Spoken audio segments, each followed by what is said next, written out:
Rise and fall of शियार empire के last episode में हमने देखा था कि कॉर्वस नाम का एक आदमी जिसके पास ब्लेड ऑफ द फीनिक्स होता है वो प्रोफेसर एक्सेवियर की शिप पे आता है रेचल को ढूंढता हुआ, और वहाँ पे उनके बीच बहुत ज़बरदस्त फाइट होती है जिसमें वो अपने ब्लेड के जरिए बहुत आराम से सबको हरा देता है। और इसी बीच जब वो ब्लेड से मार रहा होता है रेचल ग्रे को, तो तभी उसकी पावर्स और वो ब्लेड दोनों आपस में टकराते हैं और उसके जरिए उन दोनों की मेमोरीज मर्ज हो जाती हैं, जिसकी वजह से रेचल को पता चलता है कि वो ऐसा कर रहा है तो क्यों कर रहा है, मतलब इसको मजबूर किया गया था और वो उसके दिमाग से वो इम्प्लांट निकाल देती है जिसकी वजह से ये सब कर रहा था। और हम यहाँ पे देखते हैं कि उनकी कुछ दोस्ती हो जाती है, लेकिन हम तभी देखते हैं कि जिस शिप के अंदर कॉर्वस बैठकर आया होता है उस शिप को वो दो शियार के लोग ले जाते हैं जिनको चार्ल्स एक्सेवियर ने थोड़ी देर टाइम पहले स्क्रल से बचाया था, और वो साथ में चार्ल्स एक्सेवियर को भी कैद करके वहाँ पे ले जाते हैं।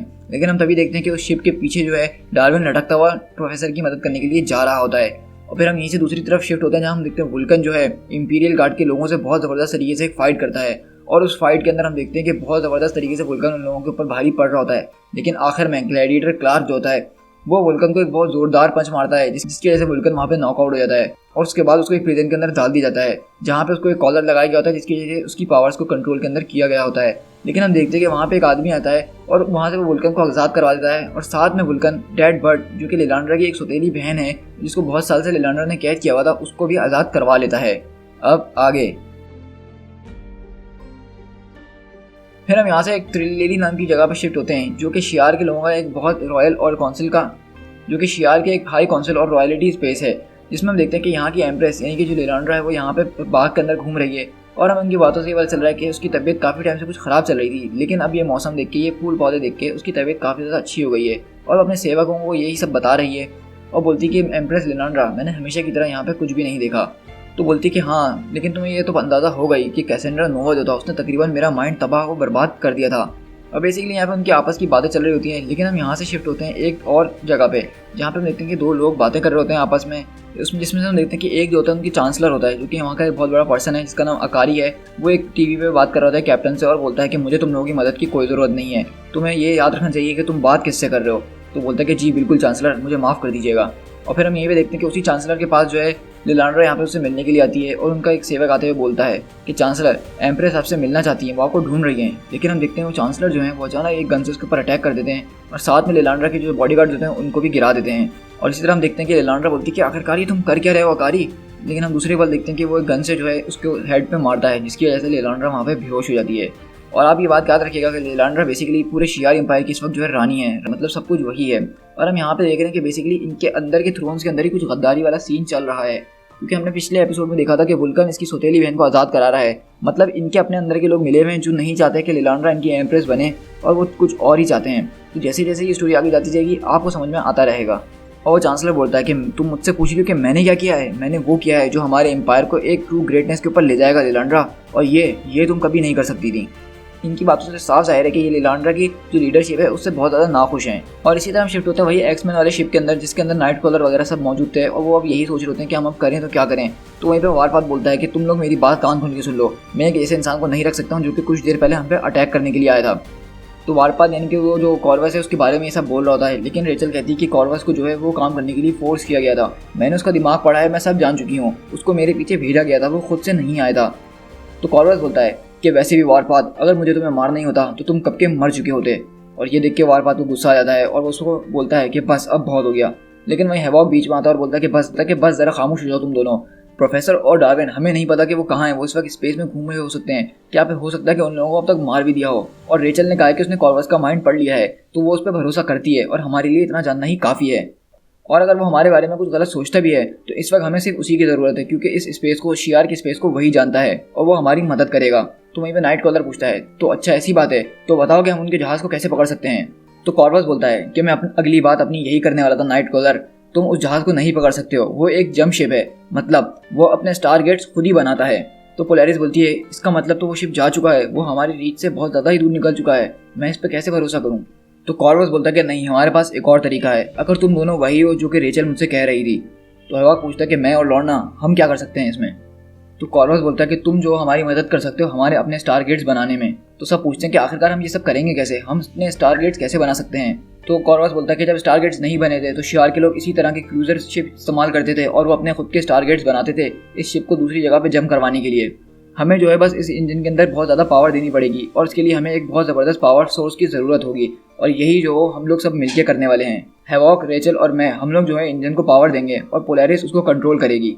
तो पोलैरिस पूछती है कि आखिरकार मैं ये कैसे करूंगी। तो कॉर्वस बोलता है कि हमारी पावर जो है वो इस जहाज के लिए एक फ्यूल नहीं है, बल्कि वो एक उसको ज़बरदस्ती की एनर्जी दी जाएगी और इसके ज़रिए ये इंजन जो है इसके ज़रिए ये इंजन के टुकड़े टुकड़े हो सकते हैं। तो इसलिए लॉर्ना जो है अपनी पावर इस्तेमाल करेगी और इस इंजन को एक जगह जोड़ के रखेगी ताकि हम लोग दोबारा से स्पेस और टाइम के बीच में ना फंस जाएं।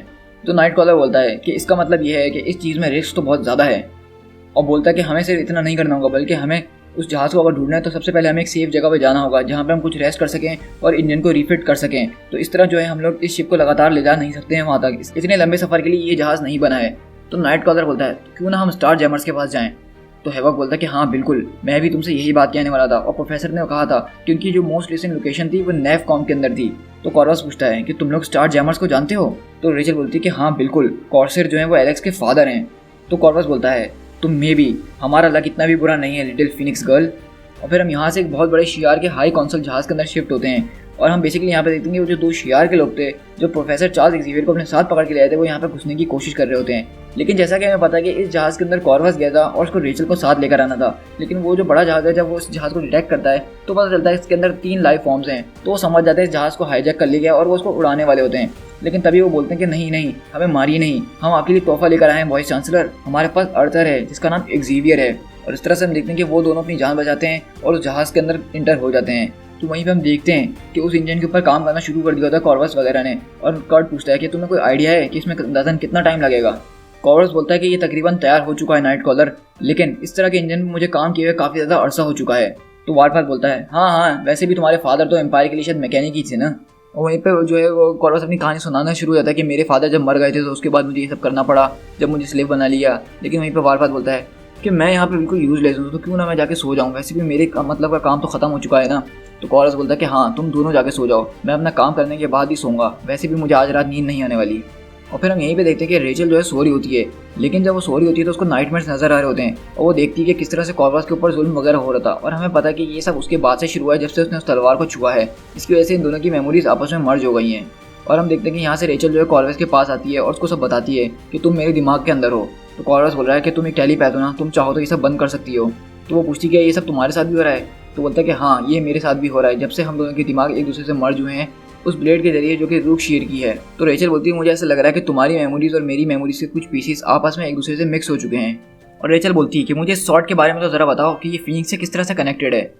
100 ऑफ ईयर को रूक शीर का एक आदमी था जिसको प्रोसेस कर दिया गया था और जो जाना जाता था फैल्कन के नाम से, और ये एक वही आदमी है जिसकी वजह से फिनिक्स की लेजेंड जो है शियार एम्पायर के अंदर सुनना शुरू हुई थी। लेकिन ये शियार की वो स्टोरीज हैं जिनको वो लोग सुनना पसंद नहीं करते हैं, ये उनका एक डर्टी और डीपेस्ट सीक्रेट है। वो लोग पहले से जानते थे कि ये एनर्जी जो है किसी ना किसी के साथ ज्वाइन जरूर करेगी जो इसको चूज करेंगे। तो रेचल बोलती है लेकिन मुझे तो ऐसा लगा था कि जीन ग्रे जो है वो पहली पर्सन है जिसके साथ फिनिक्स फोर्स जो है बॉन्ड हुई है। तो बोलता कि नहीं ऐसा नहीं है, इससे पहले 2 और लोग हैं जिनके ऊपर फिनिक्स फोर्स ने अपना कब्जा करने की कोशिश करी थी और उन लोगों ने तकरीबन हर चीज़ को बर्बाद कर दिया था। उसने रूक शियार के वर्ड्स को तबाह कर दिया था। वो फैल्कन के अंदर सिर्फ कुछ ही दिन थी लेकिन उसने बहुत सारे लोगों को मार दिया था, और जब किसी ना किसी तरीके से उन लोगों ने उसको मार दिया लेकिन उसके बाद भी फिनिक्स का कुछ ना कुछ छोटा सा हिस्सा उसकी तलवार के अंदर बचा रह गया। लेकिन ये जो है असली फिनिक्स नहीं है। तो वो बोलती कि हाँ ये असली फिनिक्स तो हो नहीं सकती है, ये इसकी सिर्फ एक फेडेड शेडो है या उसका एको है। और वो बताता कि इस तलवार को स्थान करना मेरे लिए बहुत ज़्यादा आसान है। जैसे ही मैंने इस ब्लेड को फर्स्ट टाइम हाथ लगाया था इसने मेरी दिमाग को खोल के रख दिया था। इसने मुझे सब दिखा दिया था कि इससे पहले किस किस ने इस ब्लेड को उठाया है और किस किस तरीके से इस्तेमाल करा है। इसने मुझे खुद से ही सब सिखा दिया कि इसको किस तरह से इस्तेमाल करना है। तो रेचल बोलती है कि देखो ये तो शेडो ऑफ फिनिक्स है जो कि चाहता है कि तुम इस तलवार को इस्तेमाल करो। और फिर हम यहाँ से शिफ्ट होते हैं प्रोफेसर चार्ल्स एक्सेवियर की तरफ, जिनको एक मशीन के अंदर बहुत बुरी तरीके से कैद किया गया है। और वो उसको हम देखते हैं कि यहाँ पे वही वाइस चांसलर होते हैं जिसने पहले वहाँ पे उसको भेजा था मारने के लिए रेचल को, और वो प्रोफेसर को यहाँ पे बेसिकली इंटरोगेशन वगैरह कर रहे होते हैं। तो प्रोफेसर बोलते हैं कि लिलांड्रा तुम्हें छोड़ेगी नहीं किटोर, और उसको चमाट मारता है प्रोफेसर को जोर से और बोलता है ये एक वॉइस चांसलर है जिससे तुम बात कर रहे हो तो ज़रा तमीज़ से और अपने दिमाग का माइंड कंट्रोल इस्तेमाल करने की ज़रूरत बिल्कुल भी नहीं करना। ये कॉलर जो तुम्हारे गले में लगा है ये तुम्हारी एबिलिटीज़ को तुमसे खींच लेगा। तो प्रोफेसर बोलते हैं कि मैंने तुमसे कहा ना कि अब मेरे पास वो एबिलिटीज़ नहीं है। लेकिन हम देखते हैं कि वो मुस्तकिल प्रोफेसर को जो है टॉर्चर किए जा रहा होता है और वहाँ पे प्रोफेसर सिर्फ यही चिल्ला रहे होते हैं कि ऐसा नहीं करो किटोर, मैं तुम्हें वार्न कर रहा हूँ, लिलांड्रा तुम्हें जान से मार देगी। तो वाइस चांसलर बोलता है कि लिलांड्रा निर्मानी वो मेरा कुछ भी नहीं बिगाड़ सकती एक्सेवियर, क्योंकि वो भी उतनी ही हेल्पलेस है जितने यहाँ पे तुम हो। और वहीं पे हम देखते हैं कि वो 2 लोग जो उसको यहाँ पे लेकर आए थे शियार के, वो सब देख रहे होते हैं और वो बोलते हैं कि हाँ ये आदमी बिल्कुल ये सब डिजर्व करता है। और हम देखते हैं कि वो दोनों वहाँ से जा रहे होते हैं और बोलता है कि मुझे अपनी वाइफ को कॉल करनी पड़ेगी, मुझे उसको बताना पड़ेगा जो हमने आज किया है, इसके लिए उसको बहुत बड़ा रिवॉर्ड मिल सकता है। लेकिन हम देख रहे हैं कि जब वो लोग यहाँ से बात करते हुए जा रहे होते हैं तभी अचानक डार्विन जो है उन दोनों के ऊपर अटैक कर देता है और हम देखते हैं कि डार्विन जो है उन दोनों को बहुत बुरी तरीके से मार रहा होता है और पूछता है उसमें से एक आदमी कि तुम आखिरकार मुझसे चाहते क्या हो, तुम्हें मुझसे चाहिए क्या। तो डार्विन बोलता है कि मुझे मेरे टीचर चाहिए और इसके लिए तुम मेरी मदद करोगे उनको बचाने में। फिर हम यहाँ से शिफ्ट होते हैं उसी शिप के अंदर और हम यहाँ एक जगह देखते हैं जिसका नाम है फोर्ड स्पेस और ये एक ऐसी डायमेंशन है जो कि स्पेस और टाइम के बीच में है। और हम यहाँ बेसिकली देख रहे होते हैं कि वो लोग यही कर रहे होते हैं जिसके लिए कॉर्वस ने उनको कहा था कि कॉर्वस अपनी तलवार से इसको एनर्जी दे रहा होता है, हेवॉक अपनी एनर्जी दे रहा होता है और रेचल फिनिक्स की एनर्जी दे रही होती है। और वहीं पर लॉर्ना जो है सारी मशीन को एक जगह जोड़े रखती है और इस इंजन को चलाने की ये लोग कोशिश कर रहे होते हैं। और यहाँ पे हम देखते हैं कि बेसिकली ये सारे लोग जो है रेचल से दिमाग के जरिए लिंक्ड हुए होते हैं और उसी जरिए बात कर रहे होते हैं। और ये लोग देखते हैं हम लोग अपना अपना बेस्ट लगा रहे होते हैं शिप को पावर देने में, लेकिन ये लोग की पावर भी यहाँ पे कमज़ोर पड़ रही होती है। और वहीं पे हम दूसरी तरफ देखते हैं कि क्रॉलर और वारपाथ ऊपर शिप के अंदर देख रहे होते हैं कि यहाँ पे हो क्या रहा है। और अचानक क्रॉलर बोलता है कि ज़रा रुको, यहाँ पे कुछ हो रहा है। और क्रॉलर बोलता है कि हमने ये कर दिखाया, हमने एक जंप कर ली है, क्या सब लोग ठीक है नीचे? हेलो एलेक्स, क्या कोई मेरी बात सुन सकता है? लेकिन हम नीचे देखते हैं कि सबकी हालत बहुत ज़्यादा ख़राब होती है क्योंकि तकरीबन सबने अपनी जो है फुल पावर इस इंजन के ऊपर लगा दी थी। तो क्रॉलर बोलता है कि यहाँ पे कुछ गड़बड़ है जेम्स, मुझे जाके चेक करना होगा। तो वहीं पर वारपाथ बोलता है कि ज़रा रुक जाओ कर्ट, ज़रा सुनो, कोई हमारे मैसेज को रिस्पॉन्ड कर रहा है।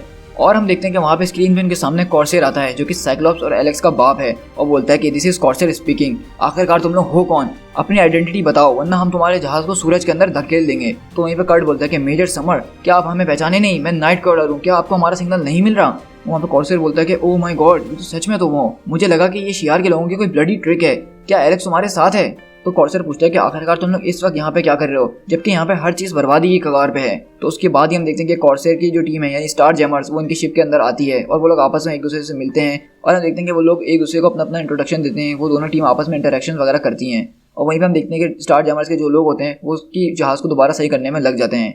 और वहीं पे हम देखते हैं कॉर्सेर बताता है कि हमें एक खबर मिली है कि लिनांड्रा को जो है उसके अपने लोगों ने यानी चांसलर अकारी ने उसको कैपेटिव बना लिया है, उसको जो है किडनैप कर लिया गया है। हमें लग रहा है कि थ्रोन के साथ गद्दारी की गई है, उसके अपने लोग जो हैं उनके थ्रोन को धोखा देने की कोशिश कर रहे हैं, यानी लिनांड्रा को नीचे गिराने की कोशिश कर रहे हैं। तो कर्ट बोलता है कि मैन, इसका मतलब तो हम लोग बहुत ज़्यादा लेट हो चुके हैं। तो कॉर्सेर बोलता है कि नहीं, अभी हम इतने भी ज़्यादा लेट नहीं हुए हैं और रूमर्स ये भी हैं कि डेथ बर्ड जो है वो वापसी लौट कर आ चुकी है और मैं ऐसा नहीं होने दूंगा कि वो लिलांड्रा की जगह ले और इस पूरे एम्पायर को एक नाइटमेयर में बदल के रख दे। तो वहीं पे वारपाथ पूछता है कि अब बताओ कि हमारा प्लान क्या है। तो वहीं पे जो स्टार जैमर्स की एक लड़की होती है वो बोलती है कि प्लान तो सिंपल है, हम जाएंगे और उन परिंदों को उड़ा देंगे। तो क्या तुम लोगों के पास इस तरह की फायर पावर है जो हमारे काम आ सके? तो वहीं पे हम देखते हैं कि कॉर्सेर उन लोगों को अपने एक रूम के अंदर ले जाता है और बोलता है कि हेप्ज़िबा का एंथुसियाज्म एक साइड पे रखो, लेकिन हम लोगों के पास ये सब करने के लिए सारे हथियार मौजूद हैं, लेकिन अगर हमें इन ऑर्ड्स को अपने इवेंट में लाना है तो हमें तुम्हारी शिप की ज़रूरत पड़ेगी। तो क्रॉल बोलता है कि बिल्कुल, आपको पूछने की ज़रूरत नहीं है, हम वो करेंगे जो आप हमसे कहेंगे।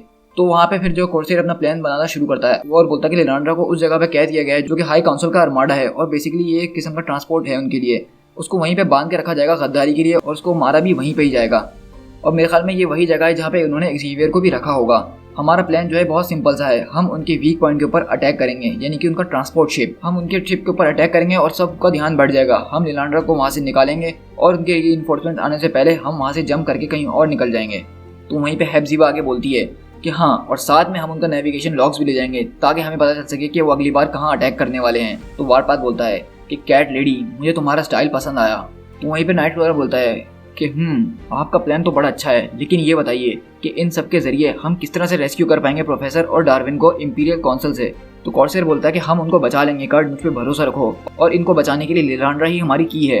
लिलांड्रा जो है बहुत टाइम से खोई हुई है, जब से उसकी मैरिज खत्म हुई है वो लिलांड्रा जैसी रही ही नहीं है, लेकिन अगर काउंसिल ने उसके खिलाफ कोई भी कदम उठाने की कोशिश करी तो उसका मतलब यही है कि वो लिलांड्रा के ऊपर से अब कंट्रोल खो चुके हैं और वो अपनी मर्जी चलाना शुरू कर चुकी है, और इसका मतलब यह है कि वो उन लोगों के लिए अब खतरनाक हो चुकी है।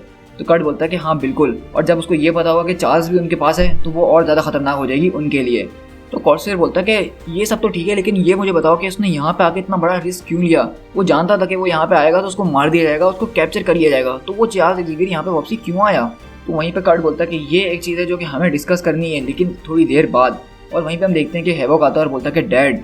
तो कॉर्सेर बोलता है कि एलेक्स, तुम्हें यहाँ पे नहीं होना चाहिए, तुम्हें तो सिक बे के अंदर होना चाहिए। तो हेवॉक बोलता है कि नहीं डैड, हमें बात करनी है, वो भी प्राइवेट में। और वहीं पे हम दोबारा शिफ्ट होते हैं हाई काउंसिल के जहाज़ के ऊपर, जहाँ पे चार्ल्स को ले जा रहे होते हैं दो गार्ड, और वो आपस में यही डिस्कशन कर रहे होते हैं कि ये वही गंजा है जिससे सब डरा करते थे और उसके किस्से सुनाया करते थे। मुझे तो बिल्कुल भी ऐसा नहीं लगता कि ये ज़्यादा हमारे लिए खतरनाक हो सकता है, और उसको एक सेल के अंदर फेंक देते हैं। और लेकिन हम तभी देखते हैं कि जब वो उसको सेल के अंदर फेंक रहे होते हैं तो ऊपर हम देखते हैं कि डार्विन खड़ा हुआ उनका इंतजार कर रहा होता है। और हम देखते हैं कि जैसे ही वो दोनों वहाँ से निकलते हैं चार्ल्स को बंद करने के बाद, तो डार्विन वहाँ पे आने की कोशिश करता है। लेकिन जैसे ही वो सेल के अंदर उंगली डालता है तो वो देखता है कि वहाँ पे बहुत ज़बरदस्त लेज़र सिस्टम होता है और उसको बहुत ज़ोर से शॉक लगता है। लेकिन डार्विन बोलता है कि चलो एक बार फिर ट्राई करके देखें। और हम देखते हैं कि डार्विन की बॉडी जो है उस लेज़र के आर पार से चले जाती है। तो ये देखना बहुत ज़्यादा इंप्रेसिव है कि डार्विन की बॉडी इतनी जल्दी हील भी कर रही है कि वो इतनी खतरनाक लेज़र्स के आर पार चले गया। और वहीं पर डार्विन पूछता है कि प्रोफेसर क्या आप ठीक हैं? तो प्रोफेसर बोलते हैं कि मुझे नहीं पता कि मेरी क्या हालत हुई है। तो डार्विन बोलता है कि डैम इट, उन लोगों ने आपकी क्या हालत बना दी है, और आखिरकार अब हम लोग यहाँ से निकलेंगे तो निकलेंगे कैसे? और वहीं पे कॉर्सर बोलता है कि माय गॉड, ऐसा नहीं हो सकता, मैंने इसको मारते हुए देखा था, मैंने देखा था कि डैकिन ने मेरी आंखों के सामने मारा था। तो हैवॉक बोलता है कि मुझे पता है डैड, लेकिन आपको मेरी बात समझनी पड़ेगी। आपका एक और बेटा है, ये वो बेटा है जो कि अपना दिमाग खो चुका है, और जो कुछ भी शियार के लोगों ने उसके साथ करा है उसके जरिए वो और ज़्यादा पागल हो चुका है। तो कॉर्सर वहाँ पर उठते हुए बोलता है कि डैम, डैकिन जिस किसी भी कैटाटॉनिक स्टेट के अंदर है, मैं उम्मीद करता हूँ कि वो एक अजियत के अंदर हो। मैं चाहता हूँ कि वो तड़पता रहे रोज, क्योंकि मैंने देखा था अपनी आंखों से कि उसने उस दिन मेरे से क्या क्या छीना था। उसने मेरी बीवी को मेरी आंखों के सामने मार दिया, मुझे लगा कि मेरे बच्चे मर चुके हैं, मुझसे छीन चुके हैं, और उस दिन मैंने अपना सब कुछ ही खो दिया था। तो एलेक्स बोलता है कि हाँ डैड, मैं समझ सकता हूँ आपकी बात। तो कॉर्सर बोलता है कि हमें उसको ढूंढना होगा, हमें ये सब फिक्स करना होगा। तो हैवॉक बोलता है कि मुझे ऐसा नहीं लगता डैड, क्योंकि उसने बहुत सारे लोगों को मार दिया है, और मेरा मतलब है कि बहुत ही ज़्यादा, अर्थ के ऊपर भी और शियार के स्पेस के अंदर भी। तो कॉर्सर बोलता है कि मुझे नहीं पता ये सब बातें, वो मेरा बेटा है, चाहे इस तरह या उस तरह मैं उसको बचा के ज़रूर रहूँगा, मैं पहले ही बहुत कुछ खो चुका हूँ। और वहीं पे बेसिकली देखते हैं कि उसी जहाज़ के अंदर लिलांड्रा को कैद किया गया होता है, और वहाँ पे उसको एक आदमी आके बोलता है कि मुझे इस मिशन का हेड बनाया गया है मैजेस्टी, और वो लोग चाहते थे कि वो मैं ही हूँ जो कि आपको उस जस्टिस तक ले जाए। आप जानना चाहती हैं कि ऐसा क्यों? तो लिलांड्रा पूछती है क्योंकि तुम एक बहुत बड़े कॉवर्ड और ट्रेडर हो। लेकिन वहीं पे वो जो उसको गुस्सा आ जाता है। लेकिन वो दूसरा आदमी बोलता है कि कैप्टन आप ज़रा संभालिए, चांसलर के ऑर्डर हैं कि इनके ऊपर किसी किस्म का कोई हाथ वगैरह नहीं उठाया जाएगा, क्योंकि वो हमारी अभी भी एम्प्रेस हैं। तो वहीं पे वो बोलता है कि तुम्हारी हिम्मत कैसे हुई कि तुमने शियार की लॉयल्टी के खिलाफ क्वेश्चन उठाने की हिम्मत भी करी? मेरी वाइफ जो है तुम्हारी बैटरेल की वजह से मर गई थी। वहीं पे हम देखते हैं कि उनके जहाज़ के अंदर अलर्ट शुरू हो जाता है, और कैप्टन पूछते हैं कि आखिरकार अब ये क्या है? तो उनके जहाज़ में से बताते हैं कि हमारे चारों तरफ अलग अलग किस्म के जहाज़ आ रहे हैं और वो अटैक पोजीशन के अंदर हैं। तो कैप्टन चिल्लाता है कि ये इम्पॉसिबल है, हमारा रूट जो है वो इंपीरियल सीक्रेट था, ये कैसे किसी को पता चल सकता है कि हमारा जहाज़ इस वक्त यहाँ पे है? और हम देखते हैं किस तरह वो लोग जो है उस जहाज़ को कंट्रोल करने के लिए आगे बढ़ रहे होते हैं। और वहीं पर हम देखते हैं कि वहाँ पे लिलांड्रा को रेस्क्यू करने के लिए एक सोल्जर आता है शियार का, और लिलांड्रा पूछती है कि आखिरकार तुम हो कहाँ? और वो बोलता है कि मैं एक दोस्त हूँ, और मुझे इस काम पर लगाया गया था कि मैं ये पैगाम दूसरों तक पहुँचा दूँ। तो लिलांड्रा बोलती है दूसरों तक, तुम्हारा कोई मतलब ये तो नहीं है? और हम वहीं अगले पल देखते हैं कि स्टार जैमर्स की पूरी टीम वहाँ पे पहुंच गई होती है अलॉन्ग विद एक्समैन और कॉर्वस, और हम देखते हैं कि वो सब जो है उन लोगों को मारते हुए यहाँ पे घुस रहे होते हैं, और इसको जो लीड कर रहा होता है वो कॉर्सेर यानी एलेक्स यानी हैवॉक के फादर। और वहीं पे हम देखते हैं कि बेसिकली जो है डार्विन प्रोफेसर को अपने साथ ले जा रहा होता है, और जो एक शियार का बंदा होता है जिसको उसने बोला था कि तुम हमारी मदद करोगे, तो बोलता है डार्विन कि अगर हमें यहाँ पे कोई आता हुआ देख ले कि तुम हमें जो दूसरे हैंगर तक लेकर जा रहे हो, तो वो बोलता है कि नहीं, इस तरह से तुम हम सबको मरवा दोगे। तो डार्विन बोलता है कि हाँ मुझे पता है कि ये एक रिस्क है, लेकिन मैं ये रिस्क लेना चाहूँगा, यही हमारा एक आखिरी चांस है। और बोलता है कि इस हाई काउंसिल के अंदर एक इवेंट हो रहा है जिसके अंदर तकरीबन हर कोई वहाँ पे मौजूद होगा, तो इस तरह हम वहाँ से उनके सामने से गुजर सकते हैं और किसी की अटेंशन हम पे आएगी भी नहीं, क्योंकि वो सब उस इवेंट के चक्कर में लगे हुए होंगे। हम यहाँ से अपने जहाज़ में जाएंगे और फिर जहाज़ से कहीं दूर, और उसके बाद तुम्हें जहाँ जाना हो जा सकते हो, लेकिन उससे पहले तुम्हें हमारी मदद करनी होगी और हमें बचाना होगा। और ये बात याद रखना कि हाथ में जो तुम्हारे वो ब्लास्टर है वो मेरे ऊपर बिल्कुल भी काम नहीं करने वाला, वो मुझे और गुस्सा दिलाएगा। तो अगर तुम्हें यहाँ से बच के निकलना ही है तो तुम्हें मेरी बात माननी पड़ेगी। और वहीं पर हम देखते हैं कि उस लड़ाई के बीच राजा जो है वो पूछता है कि तुम्हारा ब्लेड ये वाकई में एक बहुत ज़बरदस्त चीज़ है, इसका वजन कितना होगा? तो बोलता है कि इसका वजन तो वैसे बहुत स्टार्स के बराबर हो सकता है, लेकिन मेरे लिए कोई वजन नहीं है। वहीं पे कॉर्सेर बोलता है कि हम लोगों को बहुत देर लग रही है, हमें ये जल्द से जल्द करके निकलना होगा, इससे पहले कि रीइंफोर्समेंट यहाँ पे पहुंच जाएं, हम जो है वारबर्ड को नहीं गिरा पाएंगे। तो हैवॉक बोलता है कि आप मुझे बस ये बताइए कि मुझे क्या उड़ाना है, क्या मुझे ऊपर जाना है या नीचे? वहीं पे हैवजीवा जो है वो बोलती है कि ज़रा देखो, और पीछे से हम देखते हैं कि एक शियार का आदमी आके गोली चला देता है जो कि कॉर्वस को जाके लग जाती है। तो वहीं पे दूसरी तरफ हम देखते हैं पोलैरिस और रेचल खड़ी होती है, और पोलैरिस पूछती है कि क्या हुआ, तुम ठीक हो? तो वो बोलती है कि कॉर्वस को गोली लगी है, वो हर्ट हुआ है। तो पोलैरिस पूछती है आखिरकार तुम दोनों के बीच में चल क्या रहा है? तो रेचल बोलती है कि मुझे नहीं पता, वो मेरे दिमाग के अंदर कुछ ज़्यादा ही रहने लग गया है। और वहीं पे हम देखते हैं पोलैरिस पूछती है अच्छा ऐसी बात है, तो वो एक गुड किसर भी है, मैंने ये सुना है। तो रेचल बोलती है कि तुम्हें इस बारे में कुछ भी जानने की ज़रूरत नहीं है। तो रेचल बोलती है कि कम ऑन रेचल, तुम्हें उससे मिले हुए सिर्फ अभी 2 ही दिन हुए हैं। तो रेचल बोलती है कि तुम मुझसे क्या चाहती हो, मैंने तुमसे कहा ना कि वो मेरे दिमाग के अंदर कुछ ज़्यादा ही घुसने लग गया है। तो वहीं पे स्टार जैमर का एक आदमी होता है और बोलता है कि कॉन्सेंट्रेट करो मिशन के ऊपर लेडीज़, आज का दिन जो है वो फाइटिंग के बारे में है, किसिंग के बारे में नहीं। और यहाँ से हम शिफ्ट होते हैं उसी जगह के अंदर जहाँ पे वो इवेंट हो रहा होता है। बेसिकली ये इवेंट हो रहा था इसलिए ताकि वो लिलांड्रा को यहाँ पे ला सकें और सबके सामने एग्जीक्यूट कर सकें, क्योंकि हमने देखा है कि बहुत सारे इस थ्रोन के लोग जो हैं वो चाहते हैं कि लिलांड्रा उनकी लीडर ना बनने। और हम बेसिकली देखते हैं कि वहाँ पर अनाउंसमेंट होती है कि आज का दिन एक बहुत ज़बरदस्त वापसी का दिन है, आज हमारा इंपीरियम का सबसे ज़बरदस्त दिन है और आज के दिन वो वापसी हमारे पास लौट कर आएंगे। और वहीं पे हम देखते हैं कि जब वो लोग वहाँ से जा रहे होते हैं, डार्विन प्रोफेसर वगैरह, तो डार्विन उस शीशे में से झाँक के देखने की कोशिश करता है कि आखिरकार वहाँ पे हो क्या रहा है। तो डार्विन बोलता है कि नहीं, ये पॉसिबल हो ही नहीं सकता है। और यहीं से हम देखते हैं कि वो लोग जो हैं स्टार जैमर्स वगैरह सब मिलकर उनकी शिप के ऊपर बहुत ज़बरदस्त हमला कर रहे होते हैं और अंदर नाइट कलर जो है सारे शियार के लोगों से वारपाथ वगैरह सब मिलकर लड़ रहे होते हैं। स्टार जैमर्स और एक्समैन मिलकर ज़बरदस्त तरीके से इन लोगों से निमट रहे होते हैं। तो वहीं पर वारपाथ बोलता है कि ये फ्लोर क्लियर हो चुका है, दरवाज़ा खोल दो रेचल। और हम देखते हैं इस तरह रेचल वहाँ का दरवाज़ा खोलती है। तो वहीं पे लिलांड्रा आती है और बोलती है कि कर्ट, रेचल, तुम लोग स्टार जैमर्स के साथ? तो कर्ट बोलता है कि हाँ, हमें उनके साथ होना ही पड़ा क्योंकि हमें आपको जो बचाना था। तो लिलांड्रा बोलती है, क्या चार्ल्स तुम्हारे साथ है? मुझे उससे बहुत कुछ कहना है, मुझे उससे बहुत सी माफिया मांगनी है। तो रेचल बोलती कि नहीं, वो लोग उसको ले गए हैं एम्प्रेस। तो वो जो बड़ा सा आदमी होता है वो बोलता है कि मुझे डर है कि एम्प्रेस चार्ल्स एक्सेवियर जो है डेथ बर्ड के हाथों में लग चुका है। तो एम्प्रेस बोलती है कि डेथ बर्ड नहीं, मेरे ख्याल से यहाँ पे और भी बहुत ज़्यादा गड़बड़ है, मेरी बहन से भी बढ़ के यहाँ पे कोई बहुत बड़ी गड़बड़ है। और वहीं पे हम बेसिकली देखते हैं कि वो जो अकारी होता है, वाइस चांसलर, जो वहाँ पे खड़ा होकर अनाउंसमेंट कर रहा होता है कि हमारे पुराने दिन वापसी आने वाले हैं, हमें जिस चीज़ का इंतजार था वो वापसी आ रहा है। तो बेसिकली वो अनाउंसमेंट करता है कि अब मैं आप लोगों के सामने पेश करता हूँ री अवेकनिंग और true ruler of Imperium, the great Deccan. तो बेसिकली हम यहाँ पे देखते हैं कि वो जो डेकन था वो यहाँ पे जिंदा होता है और असल में उन लोगों का प्लान यही था कि वापसी थ्रोन डेकन के हाथ में दे दिया जाए। लेकिन मजे की बात यहाँ पे ये है कि इसके पीछे डेथ बर्ड और वुल्कन भी इसी के साथ खड़ा हुआ है, जबकि वुल्कन इसको मारने के लिए अर्थ से यहाँ पे आया था। तो डार्विन भी सेम यही बात पूछता है जो कि आप लोगों के दिमाग में इस वक्त घूम रही है कि आखिरकार ये वुल्कन डेकन के साथ कर क्या रहा है और आखिरकार ये डेकन कोमा के अंदर क्यों नहीं है, क्योंकि हमने तो कुछ ऐसा ही सुना था ना। लेकिन हम वहीं पे देखते हैं कि वो जो शहर का आदमी होता है वो जोर से चिल्लाना शुरू कर देता है कि हेल्प मी, मुझे बचाओ गार्ड, यहाँ पे इंट्रूडर्स घुसे हुए हैं। और इस तरह से वो ये बोल के वहाँ से भाग जाता है। और इस तरह हम देखते हैं कि वो गार्ड्स डार्विन की तरफ बढ़ रहे होते हैं और डार्विन को गुस्सा आना शुरू हो जाता है। To be continued.